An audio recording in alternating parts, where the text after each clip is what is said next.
İlham Əliyev BMT Baş Assambleyasının 80-cı sessiyasında çıxış edib. Azərbaycan Respublikasının Prezidenti İlham Əliyev sentyabrın 25-də Nyu-Yorkda BMT Baş Assambleyasının 80-cı sessiyasında çıxış edib. Prezident İlham Əliyevin çıxışı, xanımlar və cənablar. Uzun illər ərzində mən bu kürsüdən Azərbaycana qarşı törədilmiş təcavüz, işğal və ədalətsizlik faciələri barədə danışmışam. Bu gün isə qələbəyə və sülhə aparan uzun yolumuzdan Azərbaycan tarixində yeni dövrdən Vətən müharibəsi ilə işğala necə son qoyulduğundan, sülhü siyasi vasitələrlə necə təmin etməyimizdən danışacağam. 30 ilə yaxın müddətdə Azərbaycan suveren ərazisinin təqribən 20% Ermənistan hərbi işğalı altında qaldı. Ermənistan həyata keçirdiyi etnik təmizləmə siyasəti və hərbi cinayətlər nəticəsində 1 milyon Azərbaycanlı öz yurt yuvasından digərgin salındı. Onların fundamental insan hüquqları kobud şəkildə pozuldu.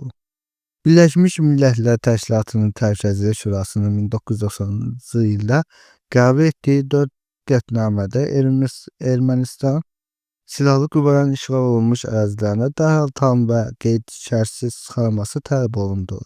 Təəssüf ki, bu qətnamələr heç vaxt icra edilmədi. Ermənistan beynəlxalq ictimaiyyət tərəfindən heç bir sanksiyaya məruz qalmadığı üçün qətnamələrə nümayişkaranə şəkildə məhəl qoyulmadı. 1990 ildə münaqişənin həlli üçün təsis edilmiş ATƏT-in Minsk qrupu isə öz missiyasını yerinə yetirməli idi. Onun həmsədləri beynəlxalq hüququn norma və prinsiplərini təmin etmək əvəzinə status quo-nu qoruyub saxlamağa və münaqişənin doldurmasına çalışdılar. 30 ilə yaxın müddətdə davam edən səmərəsiz danışıqlardan sonra 2020-ci ildə Azərbaycan BMT Nizamnaməsinin 51-ci maddəsinə uyğun olaraq özünü müdafiə hüququnu istifadə etməyə məcbur oldu.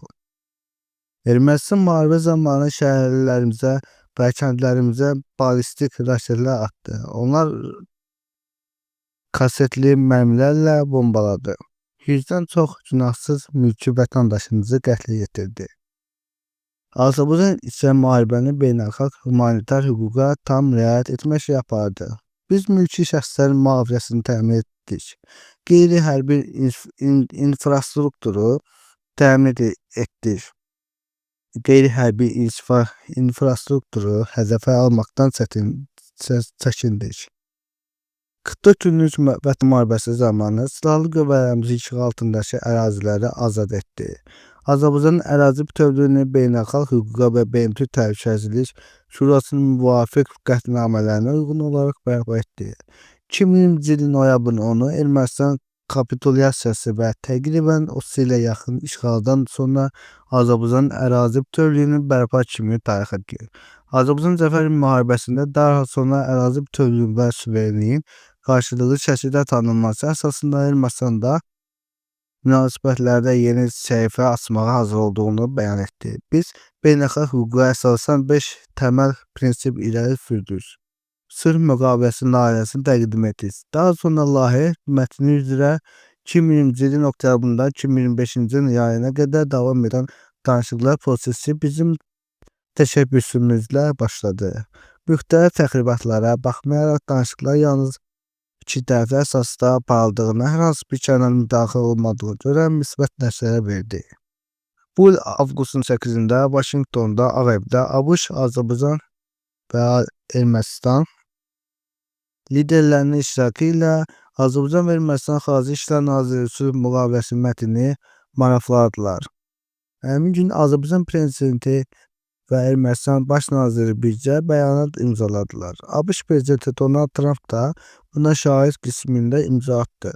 Bundan əlavə Azərbaycan və Ermənistan artıq sülh prosesi əddiyyəti olmayan könüllənmiş mexanizm kimi ATƏT-in Minsk qrupu və əlaqədar strukturların bağlanması üçün birgə müraciət ünvanladılar.